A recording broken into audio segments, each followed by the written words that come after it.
ನಮಸ್ಕಾರ ವೀಕ್ಷಕರೇ, ನೀವೆಲ್ಲ ತಿಮ್ಮಪ್ಪನ ಮುಖವನ್ನ ಗಮನ ಕೊಟ್ಟು ನೋಡಿದಿರಾ? ಆತನ ಗಲ್ಲದ ಮೇಲೆ ಒಂದು ಬಿಳಿಯ ಚುಕ್ಕೆ ಇದೆ.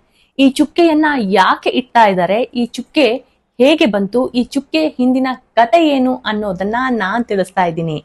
ನಿಜಕ್ಕೂ ಕೂಡ ಶ್ರೀನಿವಾಸ ದೇವರು ತಮ್ಮ ಭಕ್ತರನ್ನ ಎಷ್ಟು ಪ್ರೀತಿಸ್ತಾರೆ ಅನ್ನೋದು ನಿಮಗೆ ಈ ಕಥೆಯ ಮೂಲಕ ಗೊತ್ತಾಗತ್ತೆ. ಹಾಗಾದ್ರೆ ಬನ್ನಿ, ತಿಮ್ಮಪ್ಪನ ಬಗ್ಗೆ ಕಂಪ್ಲೀಟ್ ಮಾಹಿತಿ, ಅದರಲ್ಲೂ ಆ ಬಿಳಿ ಚುಕ್ಕೆಯ ಬಗ್ಗೆ ನಾನು ಮಾಹಿತಿಯನ್ನ ಕೊಡ್ತಾ ಇದ್ದೀನಿ. ನೀವು ಆದ್ಯಂತ್ ಮೀಡಿಯಾ ಚಾನಲ್ನ ಫಸ್ಟ್ ಟೈಮ್ ನೋಡ್ತಾ ಇದ್ರೆ ಸಬ್ಸ್ಕ್ರೈಬ್ ಆಗೋದನ್ನ ಮಾತ್ರ ಮರಿಬೇಡಿ. ಹಾಗೆ ವಿಡಿಯೋ ಇಷ್ಟ ಆಗ್ತಾ ಇದ್ರೆ ಲೈಕ್ ಮಾಡಿ, ಹಾಗೆ ಇನ್ಸ್ಟಾಗ್ರಾಮ್ ಫೇಸ್ಬುಕ್ ನಲ್ಲೂ ಕೂಡ ಫಾಲೋ ಮಾಡ್ಕೊಳ್ಳಿ. ತಿರುಮಲ ವೆಂಕಟರಮಣನ ವಿಗ್ರಹದ ಗಲ್ಲದ ಮೇಲಿರುವ ಈ ಬಿಳಿ ಚುಕ್ಕೆ ಅತ್ಯಂತ ಪವಿತ್ರವಾದದ್ದು ಮತ್ತು ಇದರ ಹಿಂದೆ ಒಂದು ಅದ್ಭುತವಾದ ಶಕ್ತಿಕತೆ ಇದೆ. ಸಾವಿರಾರು ವರ್ಷಗಳ ಹಿಂದೆ ತಿರುಮಲೆಯಲ್ಲಿ ಈಗಿದ್ದಂತೆ ಜನದಟ್ಟಣೆಗಳು ಏನೂ ಇರಲಿಲ್ಲ.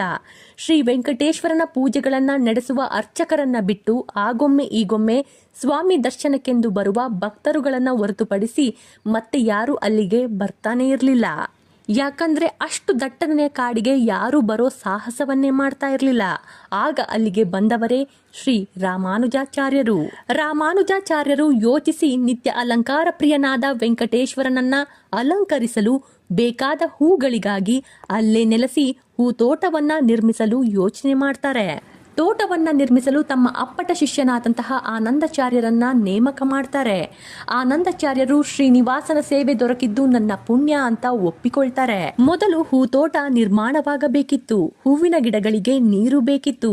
ಹಾಗಾಗಿ ಹೂವಿನ ಗಿಡಗಳಿಗಾಗಿ ಬಾವಿಯೊಂದನ್ನ ನಿರ್ಮಿಸಲು ಪ್ರಾರಂಭ ಮಾಡಿದ ಆನಂದಾಚಾರ್ಯರು ಹರೆಯಿಂದ ಮಣ್ಣು ತೆಗೆದು ಮಣ್ಣಿನ ಬುಟ್ಟಿಯನ್ನ ತನ್ನ ಗರ್ಭಿಣಿ ಪತ್ನಿಯ ತಲೆ ಮೇಲಿಟ್ಟರೆ ಆಕೆ ಆ ಮಣ್ಣನ್ನ ಹೊತ್ಕೊಂಡು ದೂರದಲ್ಲಿ ಬೀಸಾಡಿ ಬರ್ತಾ ಇದ್ಲು. ತನಗಾಗಿ ತನ್ನ ಭಕ್ತರು ಪಡ್ತಿದ್ದಂತಹ ಶ್ರಮವನ್ನ ಕಂಡ ಶ್ರೀನಿವಾಸನು ವೇಷ ಮರೆಸಿ ಬಾಲಕನ ರೂಪಧಾರಿಯಾಗಿ ಆನಂದಾಚಾರ್ಯರ ಬಳಿ ಬಂದು, ಅಯ್ಯ, ನಾನು ನಿಮ್ಮ ಕೆಲಸದಲ್ಲಿ ಭಾಗಿಯಾಗಲೇ ಪಾಪ ನಿಮ್ಮಿಬ್ಬರ ಶ್ರಮ ಕಂಡು ನನಗೂ ಸಹಾಯ ಮಾಡಬೇಕೆಂದು ಅನಿಸ್ತಾ ಇದೆ ಅಂತ ಕೇಳಿಕೊಳ್ತಾನೆ. ಆನಂದಾಚಾರ್ಯರು ಆ ಹುಡುಗನ ಮಾತನ್ನ ಕೇಳಿ, ಹುಡುಗ, ಇದು ಶ್ರೀವಾರಿಗೆ ನಾನು ನನ್ನ ಪತ್ನಿ ಮಾಡುತ್ತಿರುವ ಸೇವೆ, ಇದರಲ್ಲಿ ನೀನು ಬರೋದು ಬೇಡ, ಇಲ್ಲಿಂದ ಹೊರಟು ಹೋಗು ಎಂದು ಹೇಳ್ಬಿಡ್ತಾರೆ. ಮತ್ತೆಷ್ಟು ಹೇಳಿದರೂ ಒಪ್ಪದ ಅವರನ್ನು ಬಿಟ್ಟು ಬಾಲಕನಾದ ಶ್ರೀನಿವಾಸನು ಆತನ ಪತ್ನಿಯ ಬಳಿ ಹೋಗಿ ಅನುಮತಿ ಕೇಳಿ ಆಕೆಯ ಕೈಯಲ್ಲಿದ್ದ ಮಣ್ಣಿನ ಬುಟ್ಟಿಯನ್ನ ಕೊಂಡೊಯ್ದು ಮಣ್ಣನ್ನ ಹಾಕಿ ಬರುವ ಕೆಲಸವನ್ನ ಪ್ರಾರಂಭ ಮಾಡ್ತಾನೆ. ತುಂಬಿಕೊಟ್ಟ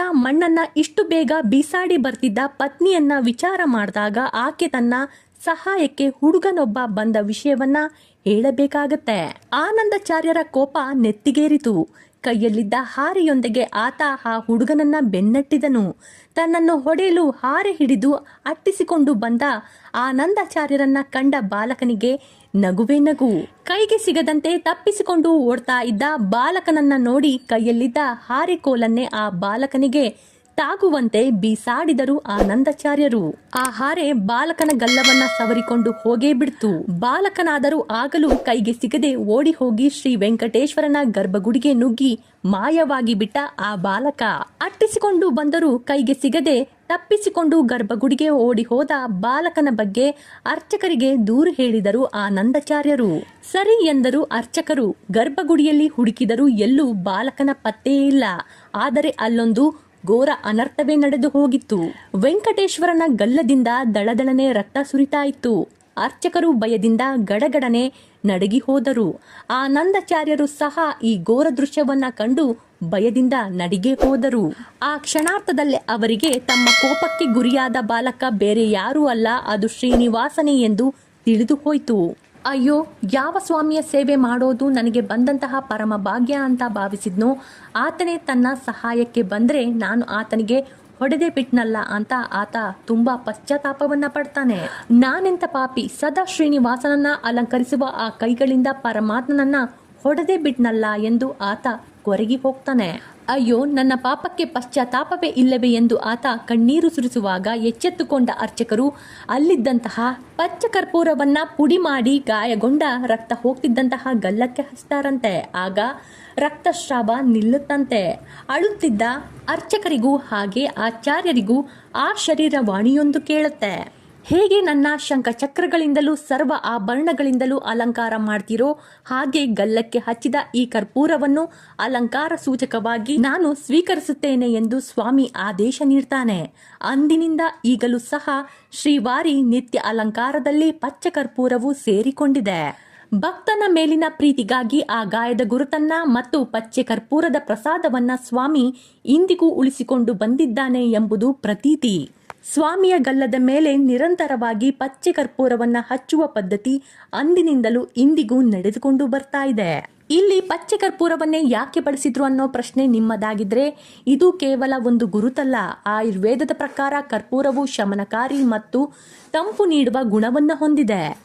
ಆದ್ದರಿಂದಲೇ ಗಾಯದ ಉರಿಯನ್ನೇ ಕಡಿಮೆ ಮಾಡಲು ಇದನ್ನ ಬಳಸಲಾಯಿತು. ಈ ಐತಿಹಾಸಿಕ ಘಟನೆಯನ್ನು ಸಂಸ್ಕೃತದ ಶ್ರೀ ಶ್ರೀನಿವಾಸ ಗದ್ಯಂ ಎಂಬ ಸ್ತೋತ್ರದಲ್ಲಿ ವಿವರಣೆ ನೀಡಲಾಗಿದೆ. ಇದರಲ್ಲಿ ಭಕ್ತನ ಹರೆಯಿಂದಾದ ಗಾಯವನ್ನೇ ಆಭರಣವಾಗಿ ಧರಿಸಿದನು ಎಂದು ಕೊಂಡಾಡಲಾಗಿದೆ. ಆನಂದಾಚಾರ್ಯರು ಅಥವಾ ಅನಂತಾಳ್ವರು ಅಂತ ಕರೆಯಲ್ಪಡುವಂತಹ ಅವರು ನಿರ್ಮಿಸಿದ ಆ ಹೂವಿನ ತೋಟವನ್ನ ಇಂದಿಗೂ ಅನಂತಾಳ್ವರ ಬೃಂದಾವನ ಎಂದು ಕರೆಯಲಾಗುತ್ತೆ. ಪ್ರತಿದಿನ ಬೆಳಗ್ಗೆ ಈ ಕರ್ಪೂರವನ್ನ ತೆಗೆದು ಭಕ್ತರಿಗೆ ಪ್ರಸಾದವಾಗಿ ನೀಡಲಾಗುತ್ತೆ. ಇದನ್ನ ಸೇವಿಸೋದ್ರಿಂದ ಆರೋಗ್ಯ ವೃದ್ಧಿಯಾಗುತ್ತೆ ಎಂಬ ನಂಬಿಕೆ ಇದೆ. ಪುರಾಣಗಳ ಪ್ರಕಾರ ನನ್ನ ಗಲ್ಲದ ಮೇಲೆ ಕರ್ಪೂರದ ಗುರುತು ಇಲ್ಲದಿದ್ದರೆ ನನ್ನ ಅಲಂಕಾರವು ಪೂರ್ಣವಾಗೋದಿಲ್ಲ ಎಂದು ಸ್ವತಃ ಶ್ರೀನಿವಾಸನೇ ಹೇಳಿದ್ದಾನಂತೆ. ಆದ್ದರಿಂದ ಇದನ್ನ ಇಂದಿಗೂ ಅತ್ಯಂತ ಭಕ್ತಿಯಿಂದ ಪಾಲಿಸಲಾಗ್ತಾ ಇದೆ.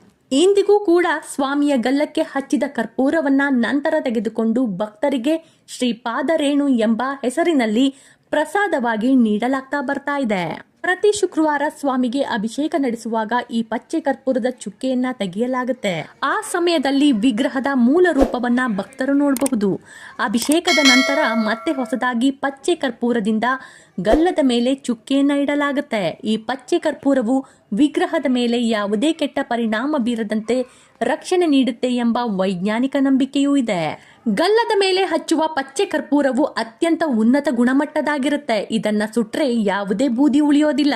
ಇದು ಸ್ವಾಮಿಯ ವಿಗ್ರಹದಿಂದ ಹೊರಬರುವ ಶಾಖವನ್ನ ಸಮತೋಲನಕ್ಕೆ ಸಹಾಯ ಮಾಡುತ್ತೆ ಎಂದು ಹೇಳಲಾಗುತ್ತೆ. ಯಾಕಂದ್ರೆ ವೆಂಕಟೇಶ್ವರನ ವಿಗ್ರಹವು ಯಾವಾಗಲೂ ಬೆವರ್ತಾ ಇರುತ್ತೆ ಅಥವಾ ಉಷ್ಣವಾಗಿರುತ್ತೆ ಎಂಬ ನಂಬಿಕೆ ಇದೆ. ಅಂದ ಹಾಗೆ ಈ ಪವಿತ್ರವಾದ ಹಾರೆ ಎಲ್ಲಿದೆ ಅಂತ ನಿಮ್ಮ ಪ್ರಶ್ನೆ ಆದ್ರೆ, ಅನಂತಾಳ್ವರು ಬಾಲಕನ ಮೇಲೆ ಎಸೆದ ಆ ಕಬ್ಬಿಣದ ಹಾರೆ ಇಂದಿಗೂ ತಿರುಮಲದ ದೇವಾಲಯದ ಮಹಾದ್ವಾರದ ಒಳಗೆ ಪ್ರವೇಶಿಸಿದಾಗ ಬಲಭಾಗದ ಗೋಡೆಯ ಮೇಲೆ ನೇತು ಹಾಕಲಾಗಿದೆ. ಭಕ್ತರು ಇಂದಿಗೂ ಇದನ್ನ ದರ್ಶನ ಮಾಡಬಹುದು. ಇನ್ನು ಈ ಆನಂದಾಚಾರ್ಯರು ಅಥವಾ ಅನಂತಾಳ್ವರು ಯಾರು ಅಂತ ಕೇಳ್ತಾ ಇದ್ದೀರಾ? ಈ ಇತಿಹಾಸದ ಪ್ರಮುಖ ವ್ಯಕ್ತಿಯನ್ನ ಕರ್ನಾಟಕದವರು ಎಂದು ಹೇಳಲಾಗುತ್ತೆ. ಇವರು ಮಂಡ್ಯ ಜಿಲ್ಲೆಯ ಪಾಂಡವಪುರದ ತಾಲೂಕಿನ ಕಿರಣಗೂರು ಗ್ರಾಮದವರು. ಇವರು ಶ್ರೀ ರಾಮಾನುಜಾಚಾರ್ಯರ ಅಪ್ಪಣೆಯಂತೆ ತಿರುಮಲಕ್ಕೆ ಹೋಗಿ ಅಲ್ಲಿ ಪುಷ್ಪದ ಕೆಲಸಗಳನ್ನ ಮಾಡ್ತಾ ಇದ್ರು. ಈ ಘಟನೆ ಒಂದು ಮುಖ್ಯವಾದ ಪಾಠವನ್ನೇ ಕಲಿಸುತ್ತೆ. ಭಗವಂತನ ಸೇವೆಯನ್ನ ತಾನೊಬ್ಬನೇ ಮಾಡಬೇಕೆಂಬ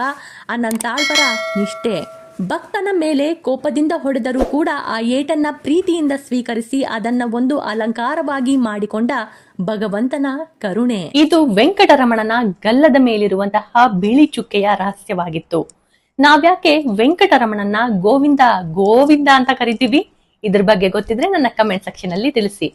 ನನ್ನ ವಿಡಿಯೋಗಳು ನಿಮ್ಗೆ ಇಷ್ಟ ಆಗ್ತಾ ಇದ್ರೆ ಶೇರ್ ಮಾಡೋದು ಮತ್ತು ಲೈಕ್ ಮಾಡೋದನ್ನ ಮಾತ್ರ ಮರಿಬೇಡಿ. ಧನ್ಯವಾದಗಳು.